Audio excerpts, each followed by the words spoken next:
Pour être totalement franc, il y a une semaine, ma hype pour les Survivor Series Wargames n'était pas si haute, et aujourd'hui, c'est un peu différent. Et bonjour à toutes et à tous, on se retrouve aujourd'hui pour mes pronostics de Survivor Series Wargames 2024. Et comme d'habitude, on va commencer avec la première partie où on va parler de mon niveau de hype sur 10. Je vous invite bien évidemment à mettre un maximum de pouces vers le haut pour cette vidéo et surtout à me donner votre niveau de hype sur 10 pour ce PLE qui arrive ce samedi en France, dans la nuit de samedi à dimanche à minuit. Je le rappelle, c'est bien à minuit. Et bien de mon côté, on sera sur un 8 sur 10.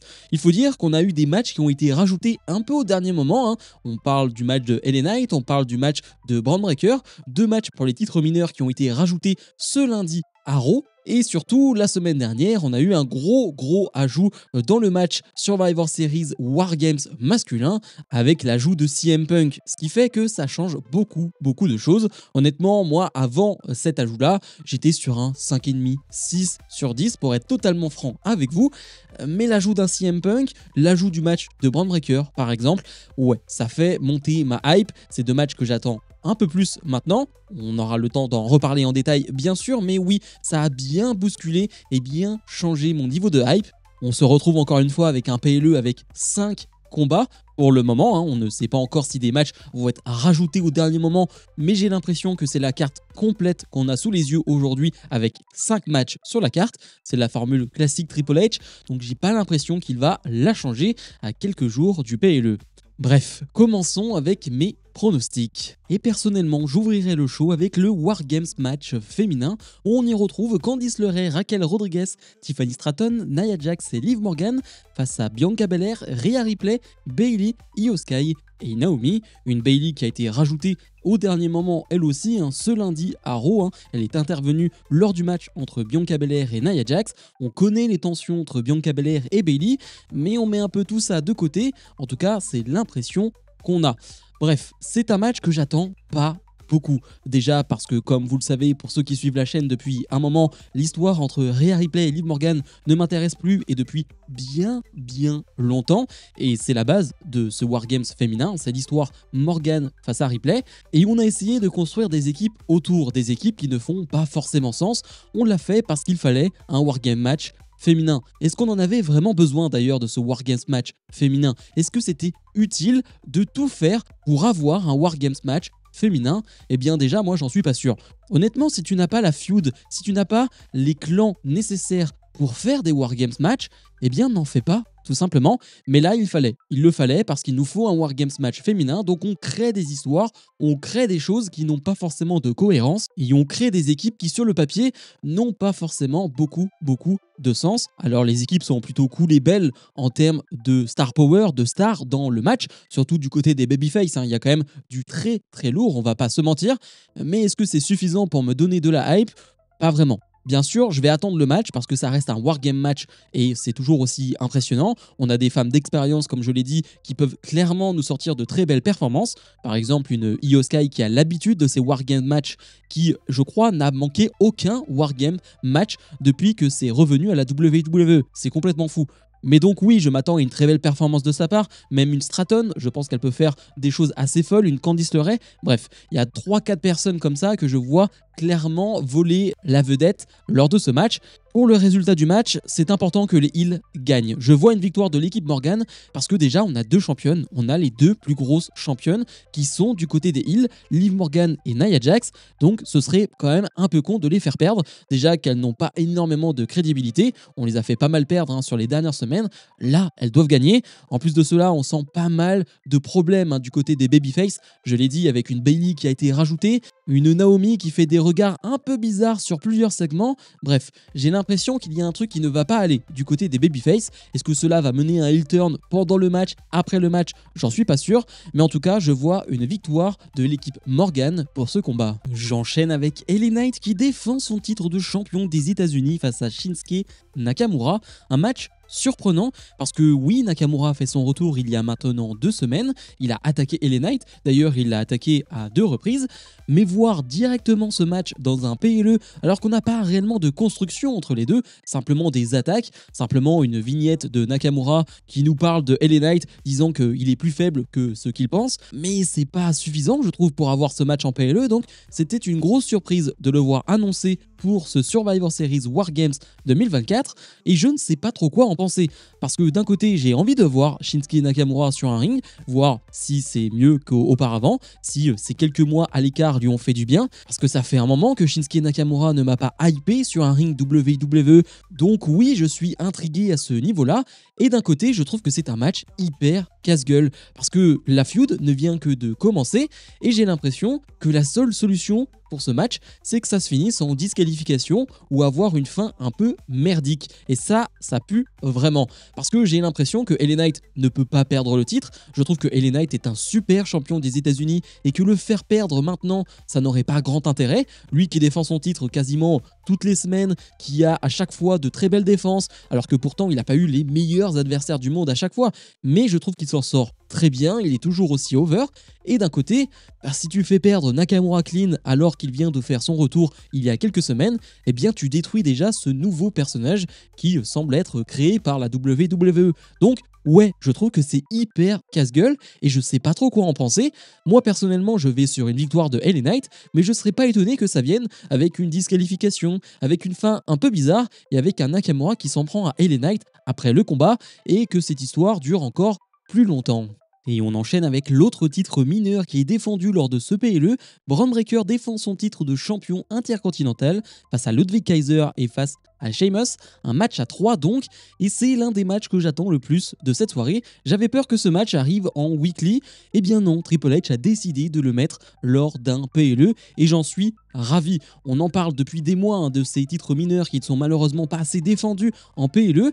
Lors du dernier PLE, on avait vu le titre de champion des États-Unis à Crunchyroll, c'était bien, et là, on a le titre de champion des États-Unis et le titre intercontinental qui sont défendus. Franchement, merci Triple H, parce que c'est le genre de choses que je veux voir un peu plus souvent. Bref, pour en revenir à ce combat, ouais, je l'attends beaucoup parce qu'on a 3 super catcheurs et on a vu sur les dernières semaines que l'alchimie entre les 3 pouvait être incroyable et qu'on pouvait avoir un match exceptionnel. On a 3 catcheurs qui sont intenses, qui sont physiques, qui frappe fort, donc je me dis que ouais, ça peut être ultra plaisant, ultra divertissant. Je pense qu'on peut avoir d'énormes spots, des torses qui vont bien rougir, des superstars qui vont bien transpirer, bref, des choses qu'on aime beaucoup. Et puis l'histoire est assez simple, on ne s'est pas embêté, on a juste des hommes qui veulent le titre de Bron Breakker, qui veulent s'en prendre à lui, et c'est tout. Et ça suffit, on n'a pas besoin de plus, on n'a pas besoin de raconter 6 milliards de choses auparavant, non, c'est simple et efficace, on veut le titre et on est prêt à se fracasser la gueule pour avoir ce titre et ça me suffit. Donc je serais absolument pas étonné si ce match est tout simplement le match de la soirée. J'attends beaucoup de Bron Breakker lors de ce match. Il n'est pas souvent en PLE et là il a l'occasion de montrer encore un peu plus au monde entier de quoi il est capable. Et on sait de quoi il est capable, mais là je veux dire, il y aura beaucoup de yeux rivés sur lui. Donc je suis impatient de voir ce qu'il va faire. Pour le résultat final, je prends pas réellement de risque, je vais sur une victoire de Bron Breakker. Alors il serait facile, dans un match à 3, de faire en sorte que Sheamus fasse le tomber sur Ludwig Kaiser et que Bron Breakker perde le titre de champion. C'est une possibilité. Maintenant, Breakker a récupéré son titre il y a peu de temps. Avoir un nouveau changement de titre, je trouve que ce serait un peu tôt. Par contre, l'histoire entre Sheamus et Breakker, je pense qu'elle peut durer encore un peu plus longtemps. Peut-être jusqu'à Saturday Night Main Event, peut-être même jusqu'au Royal Rumble, avec finalement Sheamus qui prend ce titre de champion intercontinental. On enchaîne avec Gunther qui défend son titre de champion du monde poids lourd face à Damien Priest, un combat que j'attends mais pas vraiment. Je m'explique, on a déjà eu ce match il y a quelques mois, un match que j'avais trouvé bon, si je dis pas n'importe quoi. Faudrait que je regarde ma review de ce match pour en être sûr, mais dans mon souvenir, c'était un bon match. Le truc, c'est que là, on nous refait ce combat. Moi, c'était absolument pas les plans que j'avais imaginés. Je pensais réellement que Gunther allait affronter CM Punk lors des Survivor Series. C'est ce qu'avait un peu teasé CM Punk avant de repartir en feud face à Drew McIntyre. Mais finalement, c'est pas du tout le cas. On se retrouve à nouveau avec Damien Priest et ça peut se tenir. Parce qu'on a un Damien Priest qui est encore très over, qui est encore très apprécié par le public. Et oui, on ne parle plus de hype Damien Priest, non, c'est du costaud, c'est du solide. Le public est derrière lui, le public le soutient à 3000%. Et ça déjà, c'est quelque chose de fort, c'est quelque chose à retenir. Et en plus de cela, on a une histoire qui n'est plus totalement la même. On a un Gunther qui n'est plus le même. Depuis qu'il a perdu face à Cody Rhodes, il n'est plus le même. Et on va jouer là-dessus, on va jouer avec son manque de confiance. Il n'est plus le ring général, il n'est plus la personne qui fait peur à tout le monde, il n'est plus l'homme invincible. Et Damien Priest joue là-dessus, Damien Priest joue avec cette peur, avec cette crainte de Gunther. Et ça, c'est une partie de l'histoire que j'aime beaucoup. On sait un Damien Priest qui a beaucoup de confiance, mais qui joue justement avec le manque de confiance de Gunther. Et Gunther le joue très bien. Je trouve d'ailleurs que l'acting de Gunther tout au long de cette histoire est très bon. On voit un homme qui doute, on voit un homme qui n'est pas sûr de ce qu'il est et de ce qu'il va faire et s'il est capable ou non de garder son titre de champion du monde. Donc ouais, ça c'est intéressant en termes d'histoire. Maintenant, oui, c'est pas le match que j'attends le plus de la soirée, clairement pas. J'espère un match de qualité et normalement on devrait l'avoir, j'ai pas trop de doutes là-dessus.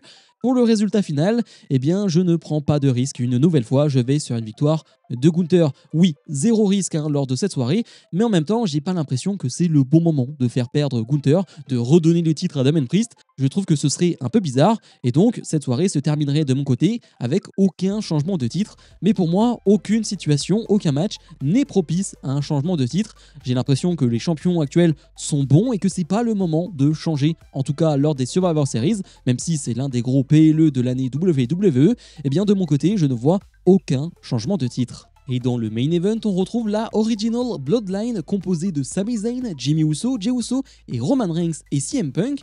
De l'autre côté, on a la nouvelle Bloodline composée de Solo Sikoa, Jacob Fatu, Tanga Loa, Tama Tonga et Bronson Reed. Je parlais d'un show tout à l'heure qui ne me hypait pas, et puis sur les dernières semaines, ça a un peu changé. Eh bien, ce match, c'est totalement le cas. Avec l'ajout d'un CM Punk au dernier moment, oui, mon niveau de hype est un peu plus haut parce qu'on va voir CM Punk combattre. Et rien que ça, vu que c'est assez rare, vu que CM Punk ne combat pas chaque semaine, eh bien, c'est un événement, ça reste une attraction. Et là, en plus de cela, il rejoint la OG Bloodline. On a presque une équipe d'Avengers autour de Roman Reigns, ce qui est plutôt drôle parce que on a une réunion de super-héros alors que Roman Reigns ne s'est toujours pas excusé, je le rappelle, ça c'est quand même assez dingue. Mais donc oui, ça rajoute de l'intérêt à ce combat, un combat qui ne m'intéressait absolument pas sur le papier, vraiment, mais pas du tout. Je ne vais pas répéter ce que je pense de cette guerre des Bloodlines, je ne vais pas en parler pendant 20 minutes, vous savez de quoi je parle et vous savez mon avis là-dessus, ça n'aurait aucun intérêt d'en reparler pendant des minutes et des minutes, mais oui, j'avais pas de hype,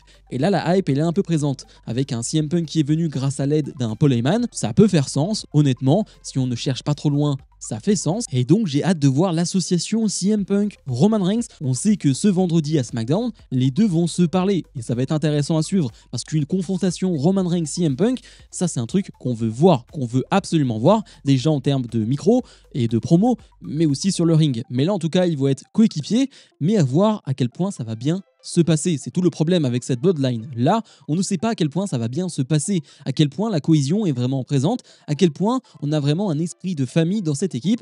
Ça va être la vraie question de ce match. Pour la qualité du match, j'ai un peu peur. Alors, on a de très bons catcheurs, je ne me fais pas de soucis là-dessus, mais c'est le booking du match qui me fait très peur. Dans mon souvenir, le match de la Bloodline il y a 2 ans en War Games n'était pas incroyable, dans mon souvenir. Alors oui, on avait tout le moment avec Sami Zayn, etc. qui rajoutait un truc au match, mais dans mon souvenir, en termes de qualité in-ring, c'était pas incroyable. Faudrait que je me refasse le match. Je vous avoue que je vais sûrement pas me le refaire. Mais en tout cas, ouais, dans mon souvenir, c'était pas incroyable. Donc j'ai un peu peur en termes de qualité. Même si là, tu rajoutes CM Punk, tu rajoutes un Bronson Reed, c'est un match un peu différent. Même un Jacob Fatu, par exemple. Oui, c'est un match qui ne va pas normalement être le même. Pour le résultat du match, eh bien je vais sur une victoire de la Bloodline 2.0, une victoire de la Bloodline de Solo Sikoa, parce que si Roman Reigns gagne à ce moment-là, eh bien qu'est-ce qu'on fait? Si l'équipe de Roman Reigns gagne, qu'est-ce qu'on fait pour la suite?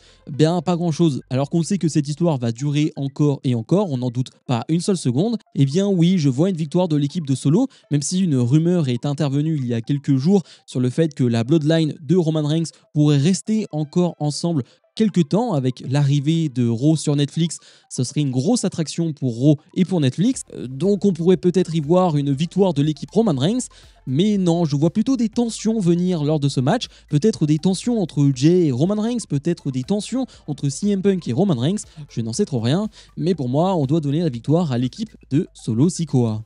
Et petit aparté, je ne pense pas que The Rock va faire une apparition. Pourquoi? Eh bien, The Rock va faire la promotion de son film. Là, il y a Vaiana 2 qui sort au cinéma. Alors, c'est un film d'animation, mais il fait la voix de Maui.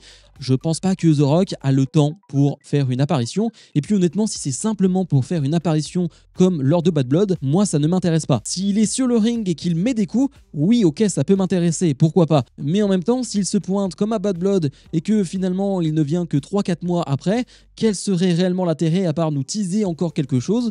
Bah pas grand chose. Moi ça m'intéresse absolument pas. Je sais que The Rock obtiendrait une énorme pop et ça ferait énormément parler sur les réseaux sociaux, le Final Boss est présent, mais moi ça ne m'intéresse absolument pas. Si c'est simplement pour se pointer et pour se montrer quelques secondes, non merci. Mais bref, c'était donc mes pronostics pour les Survivor Series Wargames 2024.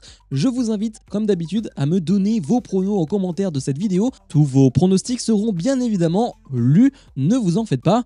Je vous invite aussi à mettre un maximum de pouces vers le haut, à vous abonner. On approche petit à petit des 10 000 abonnés. Mon objectif, c'est les 10 000 abonnés avant 2025. Je sais que c'est possible, je sais que vous en êtes capable, donc je compte sur vous. Moi, je vous dis à samedi pour mon récap de SmackDown. Salut, salut!